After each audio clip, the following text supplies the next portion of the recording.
E aí, pessoal, eu sou o coordenador Marconildo Viegas, professor de língua portuguesa, coordenador pedagógico, psicopedagogo e concurseiro.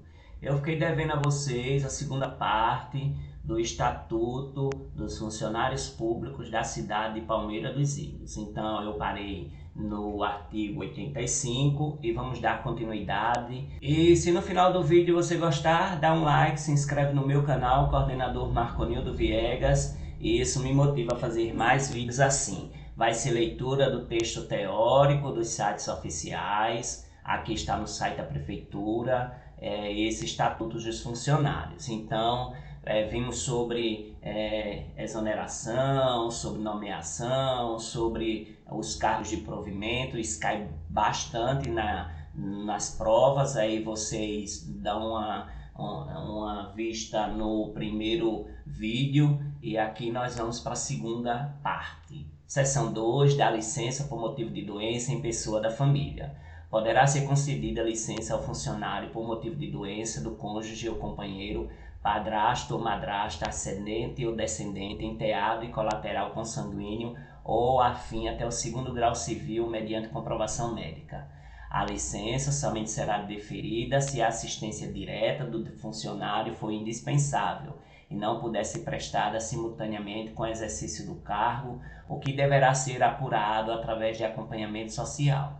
A licença será concedida sem prejuízo da remuneração do cargo efetivo até 90 dias. Então você tem 90 dias para ficar de licença, né? Podendo ser prorrogada por até mais de 90 dias, ou seja, 180 dias, mediante parecer de junta médica e excedendo esses prazos sem remuneração. Você vai acompanhar alguém da família que está com alguma doente, né? E pode ser qualquer um desses consanguíneos até segundo grau civil, né? Mediante a comprovação médica.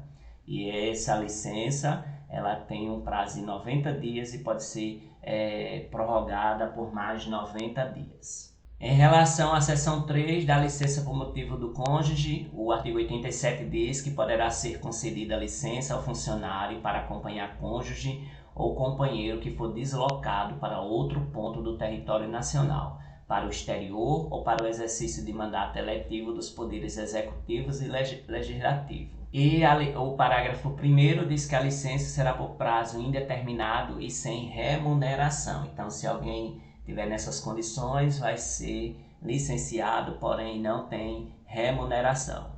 Dá licença para o serviço militar, artigo 88, ao funcionário convocado para o serviço militar será concedida licença na forma e condições previstas na legislação específica.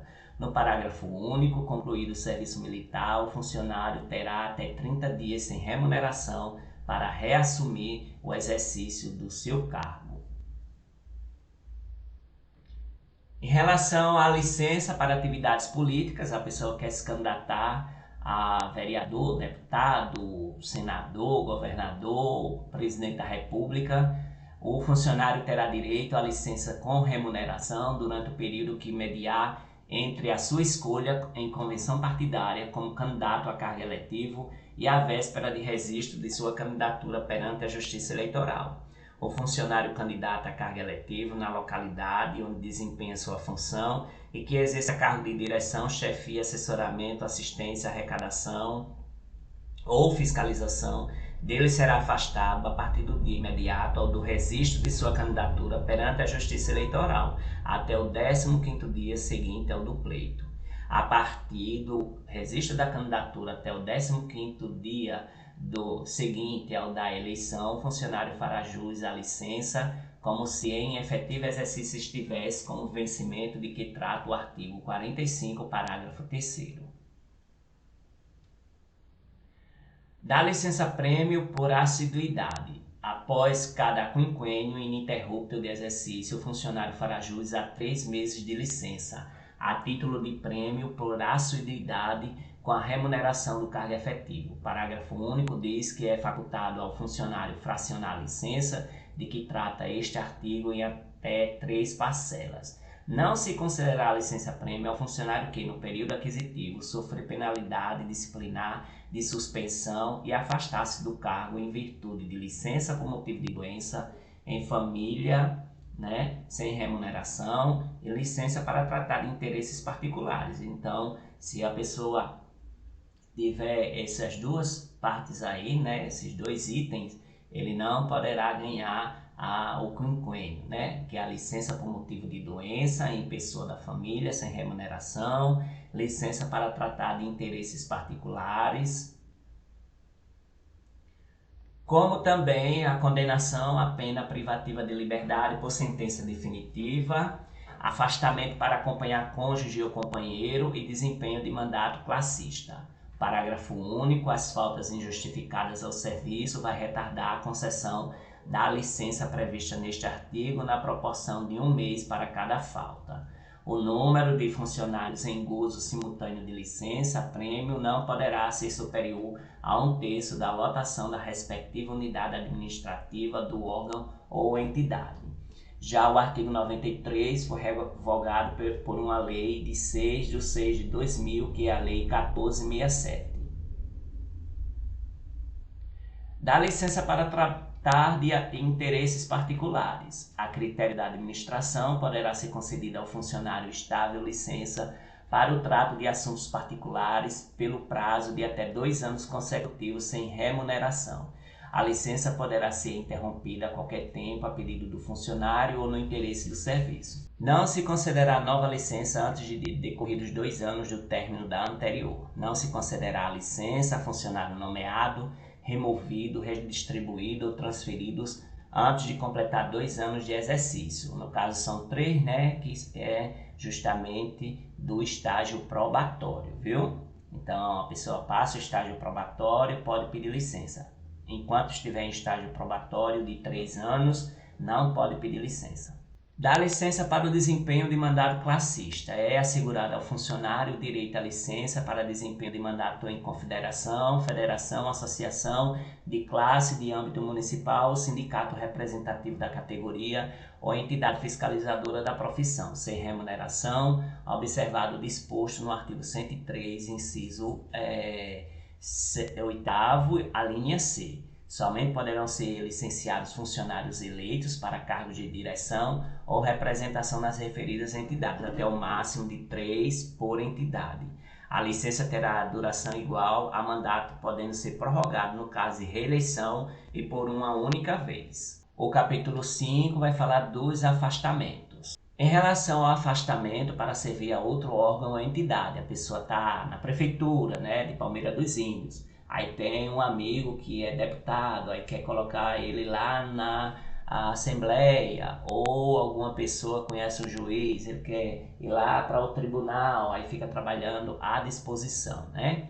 O funcionário poderá ser concedido para ter exercício em outro órgão ou entidade dos poderes da União, dos Estados, do Distrito Federal e dos municípios, nas seguintes hipóteses: para exercício de cargo ou função de confiança, e em casos previstos em leis específicas. Na hipótese do inciso 1º deste artigo, o ônus da remuneração será ou não do órgão ou entidade cessionária, né? Então, o órgão pode pagar ou não ao funcionário, porém, às vezes vai ser a pessoa que está recebendo, né, o órgão que está recebendo, que vai pagar o salário.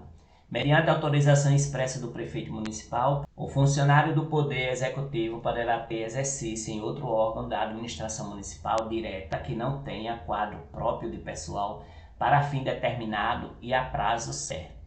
Do afastamento para exercício de mandato eletivo, né? A pessoa vai se candidatar e tem o seu mandato. Ao funcionário investido em mandato eletivo se aplicam as seguintes disposições. Tratando-se de mandato federal, estadual ou distrital, ficará afastado do cargo.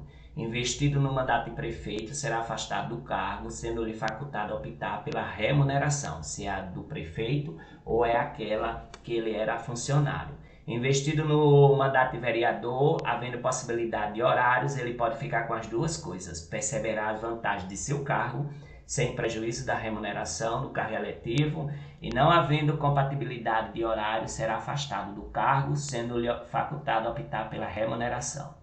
Parágrafo 1º. No caso de afastamento do cargo, o funcionário contribuirá para a Seguridade Social como se em exercício estivesse. Já o funcionário investido em mandato eletivo ou classista não poderá ser removido ou redistribuído de ofício para localidade diversa daquela onde exerce o mandato. Sem qualquer prejuízo, poderá o funcionário se ausentar-se do serviço, nas seguintes hipóteses aqui, né, das concessões.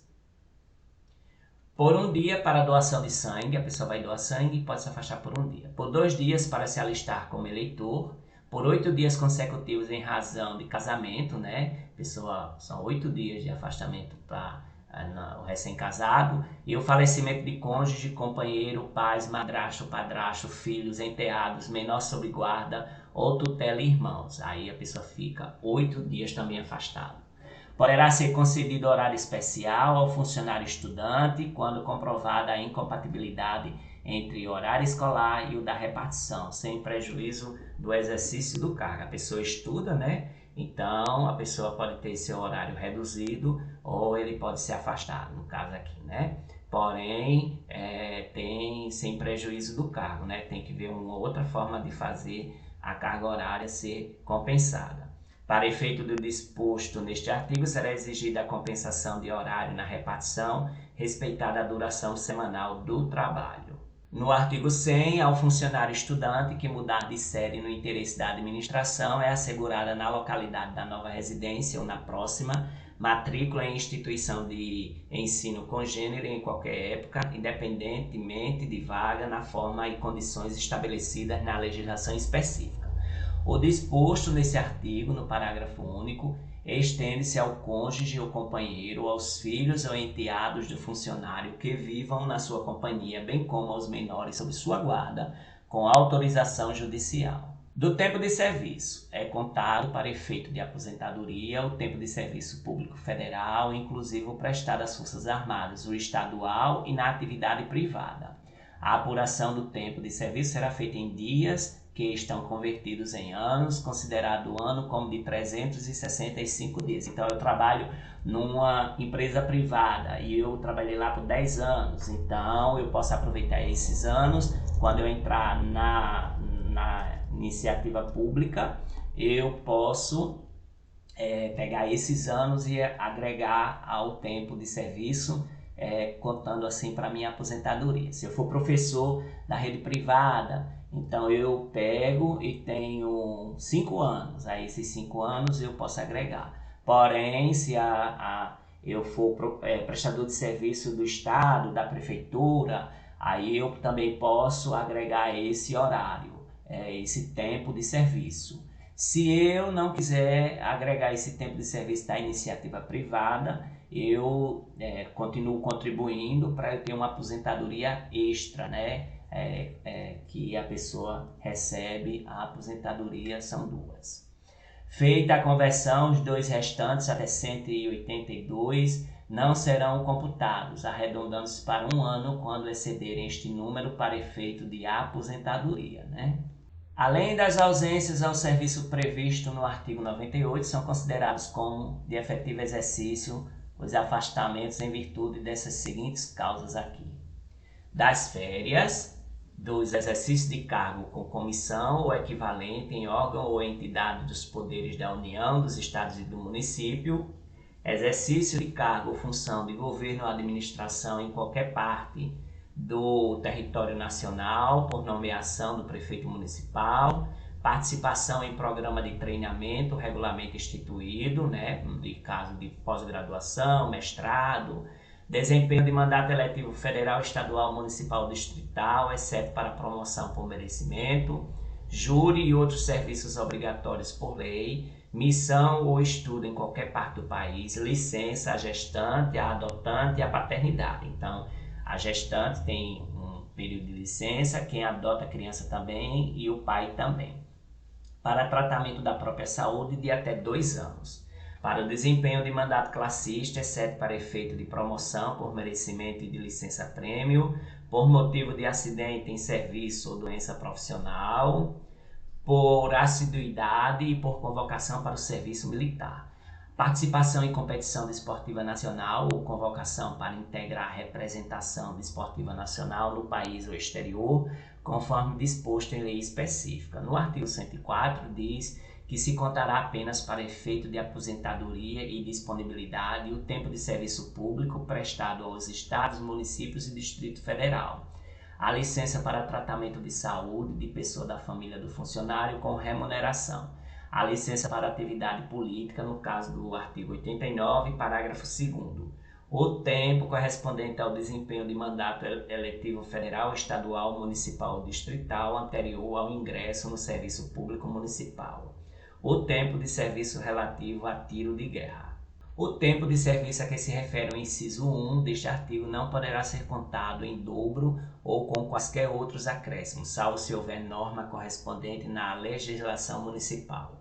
O tempo em que o funcionário estiver aposentado ou em disponibilidade será apenas contado para nova aposentadoria ou disponibilidade. Será contado em dobro o tempo de serviço prestado concomitantemente em mais de um cargo ou função de órgão ou entidade dos poderes da União, Estado, Distrito Federal e Municipal, autarquia, fundação pública, sociedade de economia mista e empresa pública. Do direito à petição é assegurado ao funcionário o direito de requerer aos poderes públicos em defesa de direito ou de interesse legítimo. O requerimento será dirigido à autoridade competente para decidi-lo e encaminhado por intermédio daquela a que estiver imediatamente subordinado o requerente. Cabe pedido de reconsideração à autoridade que houver pedido o ato ou proferido a primeira decisão, não podendo ser renovado. Então, eu vou fazer uma petição a um órgão que eu quero um documento, e aí eu faço um requerimento, eu peço lá, a própria empresa pública, a própria instituição pública tem os formulários de requerimento e você vai pedir à autoridade maior, né, para ela encaminhar para aquele subordinado. E aí ele tem essas formatações aqui, né? O requerimento e o pedido de reconsideração de que tratam os artigos anteriores deverão ser despachados no prazo de 5 dias e decididos dentro de 30 dias. Então, despachado é quando ele vai caminhar para chegar até o seu destino. E ele lá no seu destino tem 5 dias para se movimentar, né, dentro do protocolo da instituição e decididos dentro de 30 dias. São 30 dias para que possa decidir sobre o requerimento, se vai deferir ou se vai indeferir. Caberá recurso do indeferimento do pedido de reconsideração e das decisões sobre os recursos sucessivamente interpostos. O recurso será dirigido à autoridade imediatamente superior a que tiver expedido o ato ou proferido a decisão, e sucessivamente em escala ascendente às demais autoridades. O recurso será encaminhado por intermédio da autoridade a que estiver imediatamente subordinado o requerente.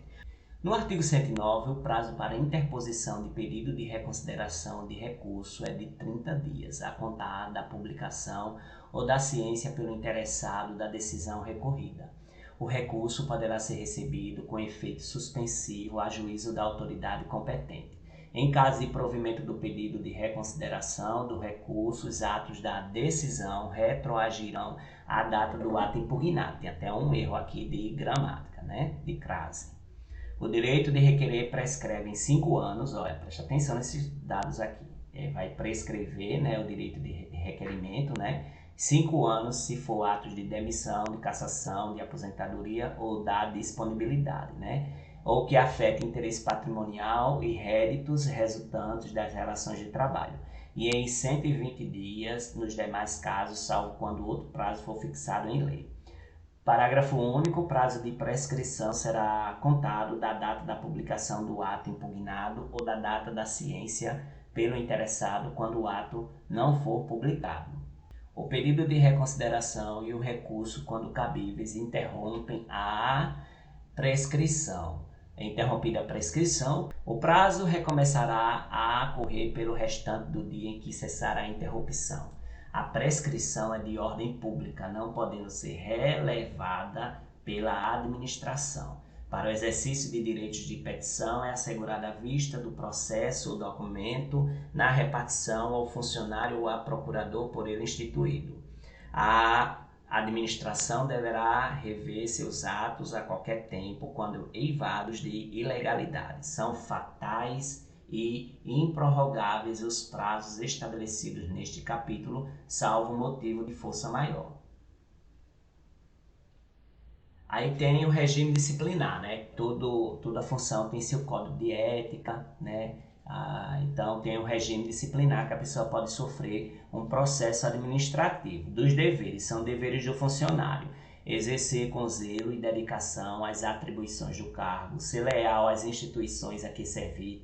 Outro erro de crase: observar as normas legais e regulamentares, cumprir as ordens superiores, exceto quando manifestamente ilegais, atender com presteza ao público em geral, prestando as informações requeridas, ressalvadas as protegidas por sigilo, e expedições de certidões requeridas para a defesa de direito ou esclarecimento de situações de interesse pessoal. Então a gente tem que atender as pessoas, né, de forma assim, bem polida, né? A gente tem que atender, dando as informações, seja professor, seja funcionário, todas as informações que eles pedirem, né? Os pais, tal, dos alunos. Aí, se for o caso da secretaria, né? Ela não pode negar expedições de certidões, né? De jeito nenhum, senão vai sofrer um processo administrativo. Também as requisições para a defesa da fazenda pública. Levar ao conhecimento da autoridade superior as irregularidades de que tiver ciência em razão do cargo. Zelar pela economia do material e a conservação do patrimônio público. Guardar sigilo sobre assuntos da repartição. Manter conduta compatível com a moralidade administrativa. Tem um erro de português aqui. Ser assíduo e pontual ao exercício. Tratar com urbanidade as pessoas e representar contra a ilegalidade ou abuso de poder. A representação de que trata o inciso 12 será encaminhada pela via hierárquica e obrigatoriamente apreciada pela autoridade superior àquela contra a qual é formulada, assegurando-se ao representado o direito de defesa. Vamos lá para as proibições do funcionário público, seja ele professor, seja ele técnico administrativo, caminhoneiro, coveiro, servente, qualquer coisa. Ao funcionário público é proibido ausentar-se do serviço durante o expediente sem prévia autorização do chefe imediato. Você não pode sair naquele horário de trabalho a não ser autorizado. Retirar sem prévia anuência da autoridade competente qualquer documento ou objeto da repartição. Recusar fé a documentos públicos. Opor resistência injustificada ao andamento de documento e processo ou execução de serviço. Promover manifestação de apreço ou desapreço no recinto da repartição. Referir-se de modo depreciativo ou desrespeitoso às autoridades públicas ou a atos do poder público mediante manifestação escrita ou oral, podendo, porém, criticar ato do poder público do ponto de vista doutrinário ou da organização do serviço em trabalho assinado.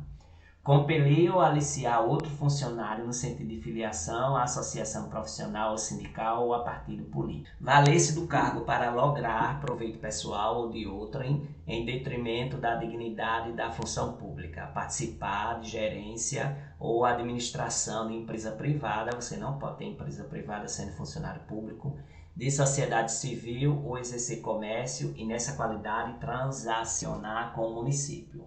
Atuar como procurador intermédio junto a repartições públicas, salvo quando se tratar de benefícios previdenciários ou assistenciais de parentes até o 2º grau e de cônjuge ou companheiro.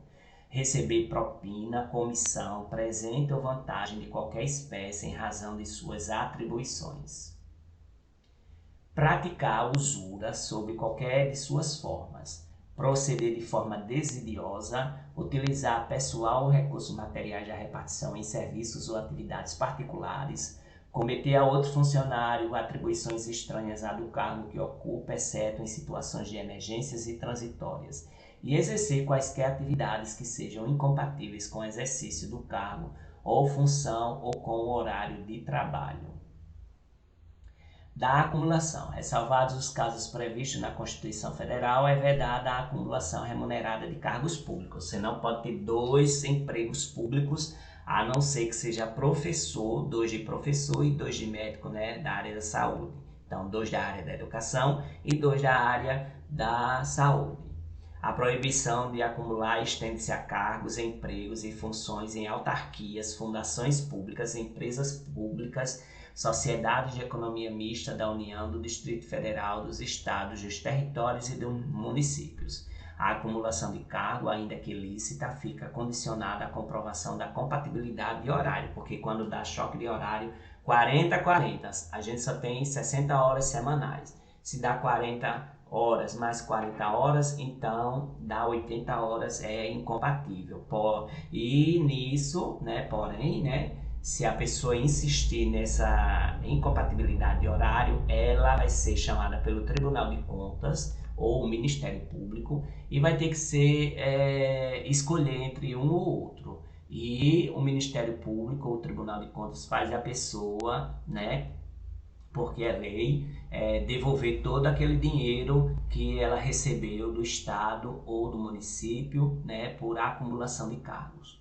O funcionário não poderá exercer mais de um cargo em comissão, nem ser remunerado pela repartição, pela participação em órgão de deliberação coletiva. O funcionário vinculado ao regime desta lei, que acumular licitamente 2 cargos de carreira, quando investido em cargo de provimento e comissão, ficará afastado de ambos os cargos efetivos, recebendo sua remuneração nos termos da lei referida no artigo 62, parágrafo 5º. O afastamento previsto nesse artigo vai ocorrer apenas em relação a um dos cargos, se houver compatibilidade de horários. E das responsabilidades, o funcionário responde civil, penal e administrativamente pelo exercício irregular de suas atribuições. A responsabilidade civil decorre de ato omissivo ou comissivo, doloso ou culposo, que resulta em prejuízo ao erário ou a terceiro. A indenização de prejuízo dolosamente causado ao erário somente será liquidada na forma prevista no artigo 50, na falta de outros bens que assegure a execução do débito pela via judicial. Tratando-se de dano causado a terceiros, responderá o funcionário perante a Fazenda Pública em ação regressiva. A obrigação de reparar o dano estende-se aos sucessores e contra eles será executada até o limite do valor da herança recebida. Então, se a pessoa morre, teve alguma coisa, o Estado diz que ela está errada e tem que pagar o Estado. Então, se a pessoa falece, os herdeiros assumem essa dívida até pagar toda aquele valor, e justamente por causa da herança. Corta aí. Até o valor. A responsabilidade penal abrange os crimes e contravenções imputados ao funcionário nessa qualidade. A responsabilidade administrativa é resultante do ato omissivo ou comissivo praticado ou desempenhado do cargo ou função. As sanções civis, penais e administrativas poderão se acumular, sendo independentes entre si. A responsabilidade civil ou administrativa do funcionário será afastada no caso de absolvição criminal que negue a existência do fato ou a sua autoria.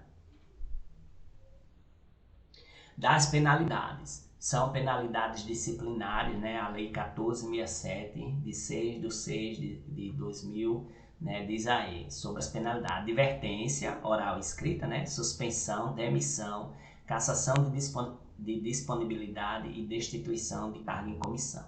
Na aplicação das penalidades serão consideradas a natureza e a gravidade da infração cometida, os danos que dela provierem para o serviço público, as circunstâncias agravantes ou atenuantes e os antecedentes funcionais.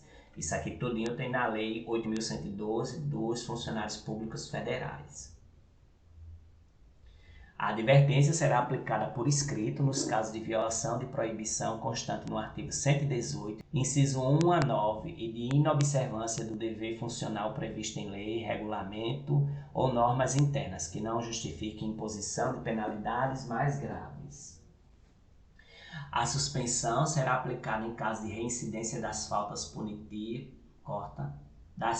punidas com advertência e de violação das demais proibições que não tipifiquem infração sujeita à penalidade de demissão, não podendo exceder de 90 dias. Então, a suspensão não pode ser mais que 90 dias. Se liga aqui que eles pedem bastante isso aqui, viu? Sobre a suspensão, advertência 30 dias, suspensão 90 dias, viu? Não pode exceder 90 dias. Será punido com suspensão de até 15 dias o funcionário que injustificadamente recusar-se a ser submetido à inspeção médica determinada pela autoridade competente, cessando os feitos da penalidade uma vez cumprida a determinação. A pessoa não quer fazer inspeção médica, aí ela vai ser punida com 15 dias, né?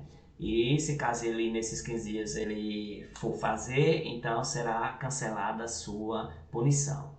Quando houver conveniência para o serviço, penalidade de suspensão poderá ser convertida em multa na base de 50% por dia de vencimento ou remuneração, ficando o funcionário obrigado a permanecer em serviço. Então a multa é 50% de seu vencimento ou remuneração, viu? Ficando o funcionário obrigado a permanecer em serviço, só vai receber a metade. As penalidades de advertência e de suspensão terão seus registros cancelados após o decurso de 3 e 5 anos de efetivo exercício. Então, se liga aqui nessas datas, se liga aqui nessa quantidade de anos que também tem essa questão de que as bancas pedem isso. Respectivamente, se o funcionário não houver nesse período praticado nova infração disciplinar. Então, de 3 a 5 anos eu tenho registro que vai estar lá na minha fichinha, né, no meu apostilamento, cancelado aquela penalidade de advertência, aquela penalidade de suspensão, certo? E aí nós temos que não ter nenhuma infração disciplinar. O cancelamento da penalidade não surtirá efeitos retroativos. A demissão será aplicada nos seguintes casos. Então, o funcionário público, mesmo efetivo, ele pode ser demitido pelo crime contra a administração pública, abandono de cargo, inassiduidade habitual, improbidade administrativa, incontinência pública e conduta escandalosa, insubordinação grave em serviço, ofensa física em serviço a funcionário ou a particular, salvo em legítima defesa própria ou de outrem. Aplicação irregular de dinheiro público, revelação de segredo apropriado em razão do cargo, lesão aos cofres públicos e dilapidação do patrimônio municipal. Então, se a pessoa cometer um crime contra a administração pública, demitido. Se abandonar o cargo, que é abandono de cargo, são 30 faltas consecutivas, né? No mês ele faltou os 30 dias corridos, e aí, ou 60 dias intermitentes, falta um dia, vem outro, falta um dia, vem outro, ele vai ser demitido. Então isso vai ser uma inassiduidade habitual, a improbidade administrativa, né? Teve muito erro na administração, certo? A incontinência pública e conduta escandalosa, insubordinação grave de serviço e uma ofensa física. Aplicação irregular de dinheiro público, né? Revelação de segredo, porque tem muita empresa pública e instituição pública que não pode revelar seus segredos, né? Que é tudo sigiloso, e lesão aos cofres públicos e dilapidação do patrimônio municipal. Assim também como a corrupção, a acumulação ilegal de cargos, empregos ou funções públicas, né? Como já disse, que a pessoa que acumular um cargo ou função pública, ela vai ser demitida. A transgressão do artigo 118, inciso 10º a 16.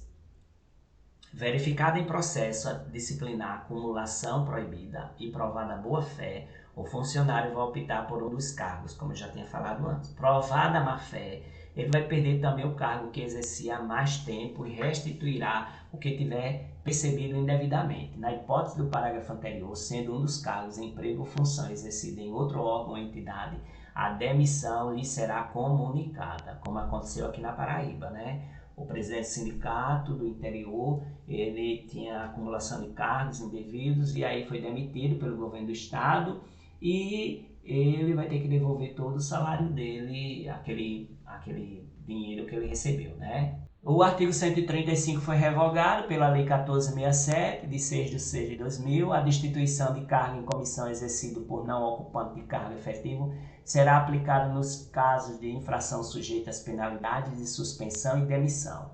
Ocorrida a exoneração de que trata o artigo 39, o ato será convertido em destituição de cargo em comissão prevista nesse artigo.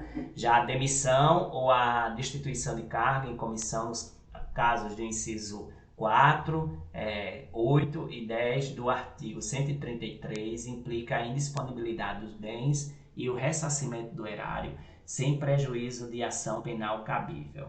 A demissão ou a destituição do cargo em comissão por infringência do artigo 118, inciso 10 e 12, incompatibiliza o ex-funcionário para nova investidura em cargo público municipal pelo prazo mínimo de 5 anos. Então, a pessoa que é demitida, ela vai ficar 5 anos sem poder fazer concurso, sem nada que possa ela ser abonada no órgão público municipal.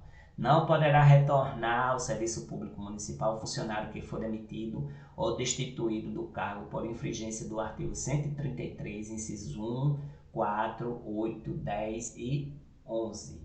Então, esses incisos ali que a gente já viu, esses aí a pessoa não volta para o emprego municipal nunca, foi demitido para sempre.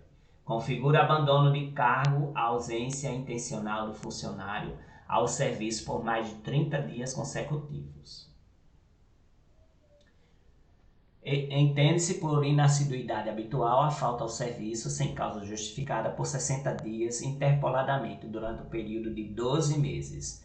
O ato de imposição da penalidade mencionará sempre o fundamento legal e a causa da sanção disciplinar. As penalidades disciplinares serão aplicadas pelo prefeito, pelo presidente do Poder Legislativo e pelos dirigentes superiores de autarquia ou fundação, quando se tratar de demissão e cassação de aposentadoria ou disponibilidade de funcionário vinculado ao respectivo poder, órgão ou entidade. Pelas autoridades administrativas de hierarquia imediatamente inferior àquelas mencionadas no inciso 1, quando se tratar de suspensão superior a 30 dias. Pelo chefe da repartição e outra autoridade na forma dos respectivos regimentos ou regulamentos, nos casos de advertência ou de suspensão de até 30 dias. E pela autoridade que houver feito a nomeação quando se tratar de destituição de cargo em comissão de não ocupante de cargo efetivo. A ação disciplinar vai prescrever em 5 anos quando as infrações puníveis com demissão, cassação de aposentadoria ou disponibilidade de destituição de cargo em comissão. Então, 5 anos essa ação disciplinar em relação à demissão, cassação de aposentadoria, né? A pessoa está aposentada por invalidez, mas depois ela estava pulando lá no carnaval. Aí ela não tá inválida, né? Então, alguém denuncia, então a junta médica chama e a pessoa vai então ter que voltar ao trabalho. Aí isso é chamado de cassação de aposentadoria. Em 2 anos, quanto à suspensão, em 180 dias, quanto à advertência. O prazo de prescrição começa a correr da data em que o fato se tornou conhecido. Os prazos de prescrição previstos na lei penal se aplicam às infrações disciplinares capituladas também como crime. A abertura de sindicância ou a instauração de processo disciplinar interrompe a prescrição até a decisão final proferida por autoridade competente. Interrompido o curso de prescrição, este vai recomeçar a correr pelo prazo restante a partir do dia em que cessar a interrupção. Do processo administrativo disciplinar, a autoridade que tiver ciência de irregularidades no serviço público é obrigada a promover a sua apuração imediata, mediante sindicância ou processo disciplinar, assegurada ao acusado a ampla defesa, como diz a Constituição. As denúncias sobre irregularidades serão objeto de apuração desde que contenham a identificação e o endereço do denunciante e sejam formuladas por escrito, confirmada a autenticidade. Quando o fato narrado não configurar evidente infração disciplinar ou ilícito penal, a denúncia será arquivada por falta de objeto. Da sindicância poderá resultar arquivamento do processo, aplicação de penalidade de advertência ou suspensão de até 30 dias e instauração de processo disciplinar. Sempre que o ilícito praticado pelo funcionário ensejar a imposição de penalidade de suspensão por mais de 30 dias, de demissão, cassação, de disponibilidade ou destituição de cargo em comissão, será obrigatória a instauração de processo disciplinar, conforme a redação dada pela Lei 14.067, de 6 de 6 de 2000. O afastamento preventivo, como medida cautelar e a fim de que o funcionário não venha a influir na apuração da irregularidade, A autoridade instauradora, né, do processo disciplinar vai poder ordenar o seu afastamento do exercício do cargo pelo prazo de 60 dias, sem prejuízo de remuneração. Ele vai estar afastado, mas vai estar recebendo seu provento. O afastamento poderá ser prorrogado por igual período, fim do qual cessarão os seus efeitos, ainda que não concluído o processo. O processo disciplinar, né, que está no artigo 149, é um instrumento, uma definição aqui, é um instrumento destinado a apurar a responsabilidade de funcionário por infração praticada no exercício de suas atribuições ou que tenha relação imediata com as atribuições do cargo em que se encontra investido. O processo disciplinar vai ser conduzido por uma comissão composta de 3 funcionários estáveis, designados pela autoridade competente, que vai indicar, dentre eles, o seu presidente. Essa comissão vai ter um secretário, que é um funcionário designado pelo presidente, podendo a designação recair em um de seus membros. Não poderá participar da comissão de sindicância de inquérito cônjuge, companheiro ou parente do acusado consanguíneo ou afim, em linha reta ou colateral, até o 3º grau. A comissão de inquérito vai exercer suas atividades com independência e imparcialidade, assegurado o sigilo necessário à elucidação do fato exigido pelo interesse da administração. O processo disciplinar vai se desenvolver nas seguintes fases. A primeira fase, que está errado ali o nome, né? Fase com S. Instauração, com a publicação do ato que constitui a comissão. O inquérito administrativo, que compreende a instrução, defesa e relatório. E o julgamento. Já o prazo para a conclusão do processo disciplinar não pode ser mais que 60 dias, contados da data da publicação do ato que constitui a comissão, admitida a sua prorrogação por igual período quando as circunstâncias o exigirem. Então você vê aí que, né, esse processo disciplinar ele é igual ao afastamento da pessoa que vai estar sendo investigada, 60 dias, que pode ser prorrogado. A comissão vai dedicar tempo integral aos seus trabalhos, ficando seus membros dispensados do ponto até a entrega do relatório final. As reuniões da comissão serão registradas em atas que deverão detalhar as deliberações adotadas. Do inquérito. O inquérito administrativo será contraditório, assegurada ao acusado ampla defesa com a utilização de meios e recursos admitidos em direito. Os autos da sindicância vão integrar o processo disciplinar como peça informativa da instrução. Na hipótese do relatório da sindicância concluir que a infração será capitulada como ilícito penal, a autoridade competente vai encaminhar cópia dos autos ao Ministério Público, independente da imediata instrução do processo disciplinar. Na fase do inquérito, a comissão vai promover a retomada de depoimentos, acariações, investigações e diligências cabíveis, objetivando a coleta de prova, recorrendo, quando necessário, a técnica e peritos, de modo a permitir a completa elucidação dos fatos. É assegurado ao funcionário o direito de acompanhar o processo, pessoalmente ou por intermédio de procurador, arrolar e reinquirir testemunhas, produzir provas e contraprovas e formular quesitos quando se tratar de prova pericial. O presidente da comissão vai poder denegar pedidos considerados impertinentes, meramente protelatórios ou de nenhum interesse para o esclarecimento dos fatos. Será indeferido o pedido de prova pericial quando a comprovação do fato independer de conhecimento especial de perito. As testemunhas serão intimadas a depor mediante mandato expedido pelo presidente da comissão, devendo a segunda via, consciente do interessado, ser anexada aos autos. Se a testemunha for funcionário público, a expedição do mandato será imediatamente comunicada ao chefe da repartição, onde serve, com indicação do dia e hora marcada para a inquirição. O depoimento será prestado oralmente e reduzido a termo, não sendo lícito a testemunha trazê-lo por escrito. As testemunhas serão inquiridas separadamente, na hipótese de depoimentos contraditórios ou que se infirmem, vai se proceder à acariação entre os depoentes. Concluída a inquirição das testemunhas, a comissão vai promover o interrogatório do acusado, observados os procedimentos previstos nos artigos 158 e 159.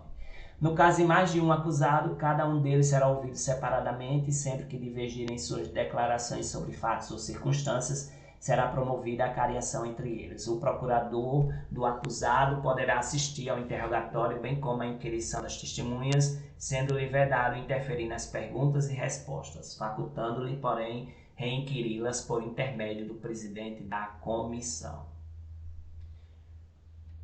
Quando houver dúvida sobre a sanidade mental do acusado, a comissão vai propor à autoridade competente que ele seja submetido a exame por junta médica oficial, da qual participe pelo menos um médico psiquiatra. O incidente de sanidade mental será processado em auto apartado e apenso ao processo principal após a expedição do laudo pericial.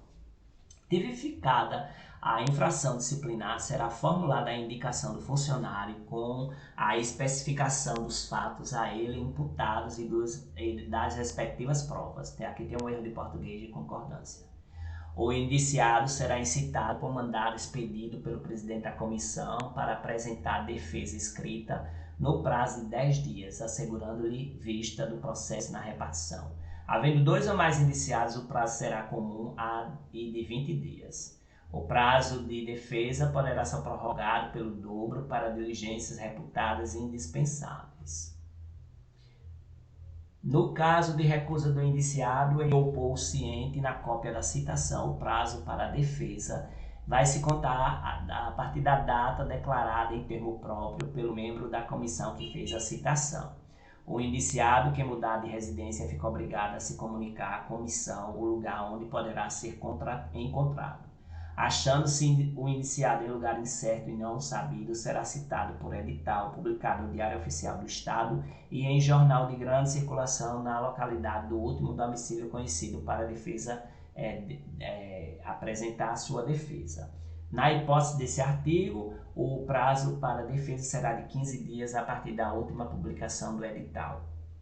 Vai ser considerado revel, na revelia, o indiciado que regularmente citado não apresentar defesa no prazo legal. A revelia será declarada por termo nos autos do processo e vai devolver o prazo para a defesa.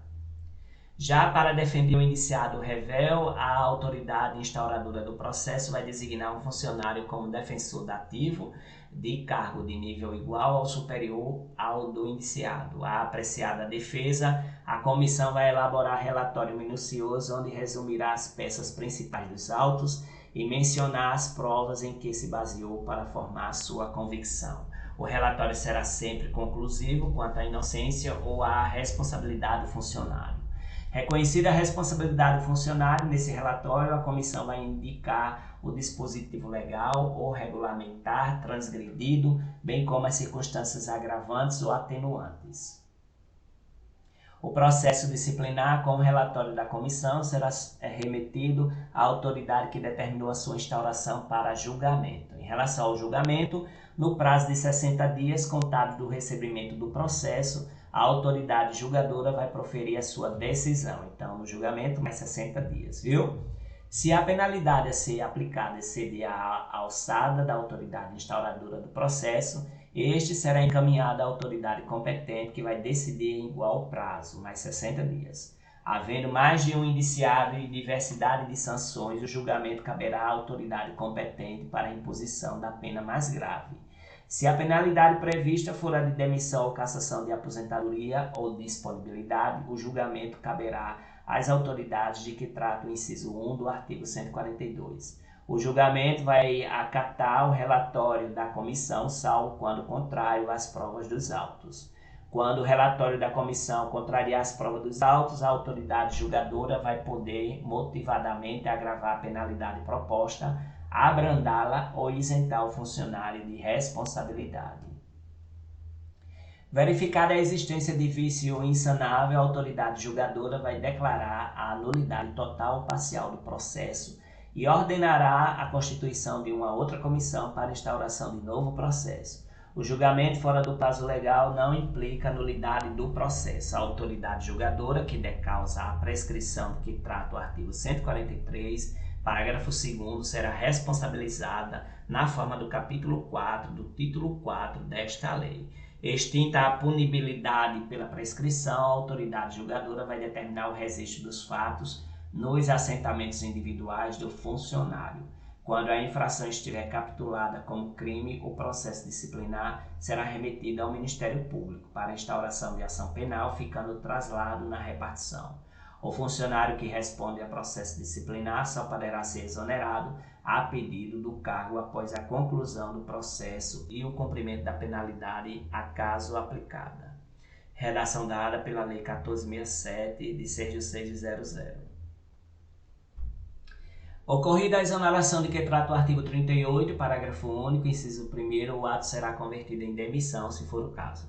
Serão assegurados transportes e diárias, a comissão, julgada em procedência a revisão, julgada a procedência a revisão, será declarada sem efeito a penalidade aplicada. Vai se restabelecer todos os direitos do funcionário, exceto em relação à destituição de cargo em comissão, que será convertida em exoneração. Da revisão do processo não poderá resultar agravamento de penalidade.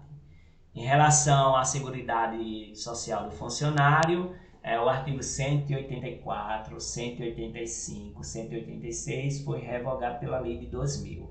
Dos benefícios de aposentadoria, 187, 188, 189, 190, 191, 192, 193, 194 foi revogado pela Lei 1467. Ao funcionário aposentado será paga a gratificação natalina até o dia 23 do mês de dezembro, em valor equivalente ao respectivo provento deduzido o adiantamento recebido. Ou seja, aqui o aposentado também vai ganhar seu 13º. O artigo 196, 197 do auxílio natalidade foi revogado.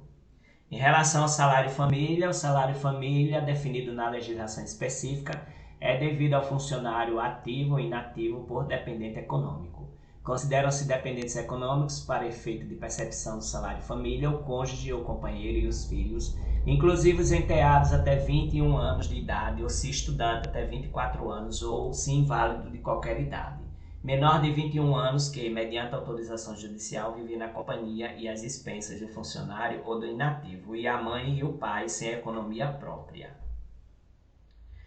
Não se configura a dependência econômica quando o beneficiário do salário família perceber rendimento do trabalho ou de qualquer outra fonte, inclusive pensão ou provento de aposentadoria, em valor igual ou superior ao salário mínimo. Quando pai e mãe forem funcionários públicos e viverem em comum, o salário família será pago a um deles, quando separado será pago a um e a outro, de acordo com a distribuição dos dependentes. Ao pai e à mãe se equiparam ao padrasto, à madrasta e, na falta destas, os representantes legais dos incapazes.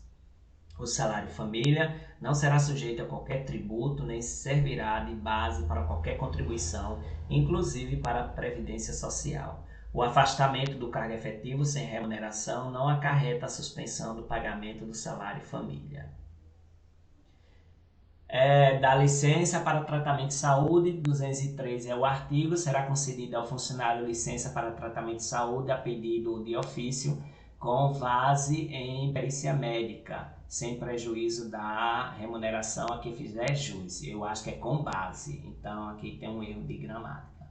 Para a licença, até 30 dias, a inspeção será feita por médico do setor de assistência, o órgão de pessoal, e se por prazo superior, por junta médica. Em relação à licença por acidente de trabalho, o artigo 212 foi revogado pela Lei 1467 e o artigo 213 configura acidente em serviço, dano físico ou mental sofrido pelo funcionário e que se relacione imediato ou imediatamente com as atribuições do cargo exercido. Equipara-se ao acidente em serviço o dano decorrente da agressão sofrida e não provada pelo funcionário no exercício do cargo, sofrido no percurso da residência para o trabalho e vice-versa. O funcionário acidentado em serviço que necessite tratamento especializado poderá ser tratado em instituição privada à conta de recursos públicos. O tratamento recomendado por junta médica oficial constitui medida de exceção e somente será admissível quando inexistirem meios e recursos adequados em instituição pública. A prova do acidente será feita no prazo de 10 dias, prorrogável quando as circunstâncias o exigirem. Em relação à pensão, o artigo 216, 217, 18, 19, 20, 21, 22, 23, 24, 25 e 26 foi revogado pela Lei 1467. Do pecúlio especial, o artigo 227, 28 e 29 também foi revogado pela Lei 1467. Do auxílio funeral, artigo 230, 231, 232 foi revogado pela Lei 1467. Do auxílio reclusão, o artigo 233 foi revogado pela Lei 1467. Da assistência à saúde, a assistência à saúde do funcionário ativo ou inativo e de sua família compreende assistência médica, hospitalar, odontológica, psicológica e farmacêutica prestada pelo SUS ou diretamente pelo órgão ou entidade ao qual estiver vinculado o funcionário, ou ainda mediante convênio na forma estabelecida em regulamento. A assistência de que trata o presente artigo vai se estender aos filhos de funcionários, independente do casal ser separado judicialmente ou não, dando-se o direito de ser requerido pelo cônjuge que mantém a guarda e o sustento dos filhos.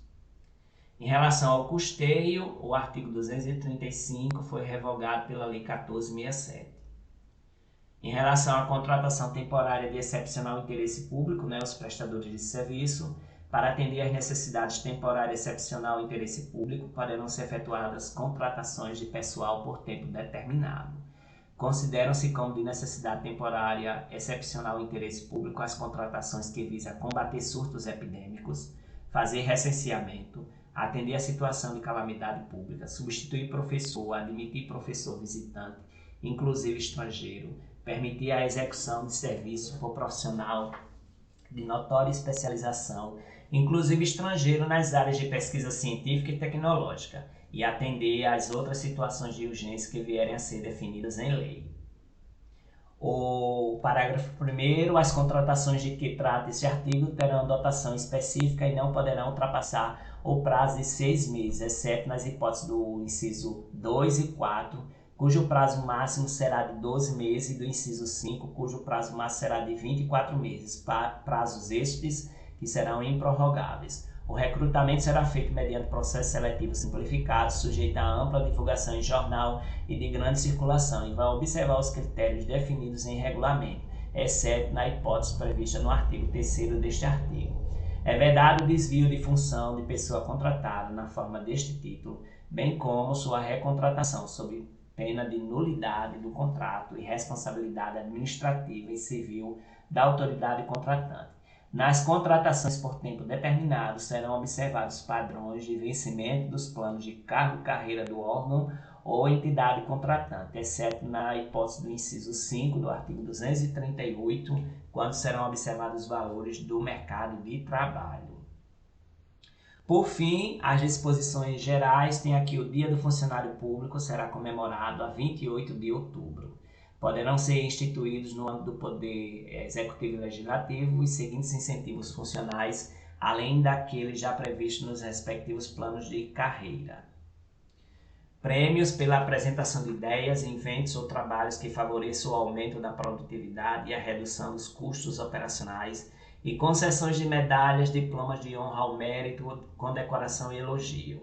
Os prazos previstos nesta lei serão contados em dias corridos, excluindo-se o dia do começo e incluindo-se o do vencimento, ficando prorrogado para o primeiro dia útil seguinte o prazo vencido em dia em que não haja expediente. Por motivo de crença religiosa ou convicção filosófica ou política, nenhum funcionário poderá ser privado de quaisquer de seus direitos, sofrer discriminação em sua vida funcional, nem eximir-se do cumprimento dos seus deveres. São assegurados aos funcionários públicos direitos de associação profissional, sindical e o de greve. O direito de greve será exercido nos termos e nos limites definidos em lei. Vão ser Consideram-se da família do funcionário, além de cônjuge e filhos, quaisquer pessoas que vivam às suas expensas e constem de seu assentamento individual. Equipara-se ao cônjuge, a companheiro ou companheiro que comprove a união estável com a entidade familiar. Para os fins desta lei, vão se considerar sede o município onde a repartição estiver instalada, e onde o servidor estiver em exercício em caráter permanente. Quase aqui nas disposições transitórias e finais, ficam submetidos ao regime jurídico desta lei, na qualidade de funcionários dos servidores dos poderes públicos municipais, das autarquias e das fundações públicas, regidas pelo Estatuto dos Funcionários Públicos Civis do município, de que trata a Lei 823, de 10 de setembro de 1973, ou pela consolidação das leis do trabalho CLT, aprovada pelo Decreto 5.452, de 1 de maio de 1974, mas não é 74 não, acho que é 43. Exceto os contratados por prazo determinado, cujos contratos não poderão ser prorrogados após o vencimento do prazo de contratação. Os empregos ocupados pelos servidores incluídos no regime estatutário ficam transformados em cargos na data da publicação desta lei. As funções de confiança exercidas por pessoas não integrantes de tabela permanente do órgão ou entidade onde tem exercício ficam transformadas em cargos em comissão e mantidas enquanto não for implantado o plano de cargo dos órgãos ou entidade na forma da lei.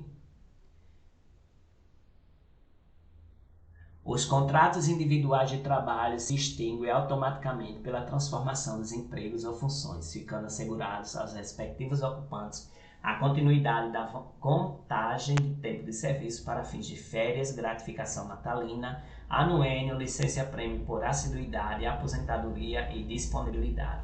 Os servidores abrangidos pela Lei Municipal 1175, de 28 de junho de 1990, que extingue a Fundação de Assistência Cultural e Educacional de Palmeira dos Índios, FACEP, ficam submetidos ao regime estatutário com vigência a partir de 28 de junho de 1990, se enquadrando em cargos na conformidade da designação de seus empregos públicos, que serão criados na medida das necessidades. Os adicionais por tempo de serviço, já concedidos aos servidores abrangidos por esta lei, ficam transformados em anuênio. A licença-prêmio disciplinada pelo artigo 114 da Lei 823, de 10 de setembro de 1973, fica transformada em licença-prêmio por assiduidade na forma prevista nos artigos 86 e 89 desta lei. As pensões estatutárias concedidas até a vigência desta lei passam a ser mantidas pelo órgão ou entidade de origem do funcionário. O artigo 251 foi revogado pela Lei 1467 e esta lei entra em vigor na data de sua publicação, com efeitos financeiros a partir do primeiro dia do mês subsequente. E no artigo 253 se revogam a Lei 823, de 10 de setembro de 1973 e demais disposições em contrário. Foi na data de 20 de novembro de 1991, Palmeira dos Índios. E é isso, pessoal. Se você gostou do vídeo, dá um like, se inscreve no meu canal, coordenador Marconildo Viegas, e isso me motiva a fazer mais vídeos assim. 1h07.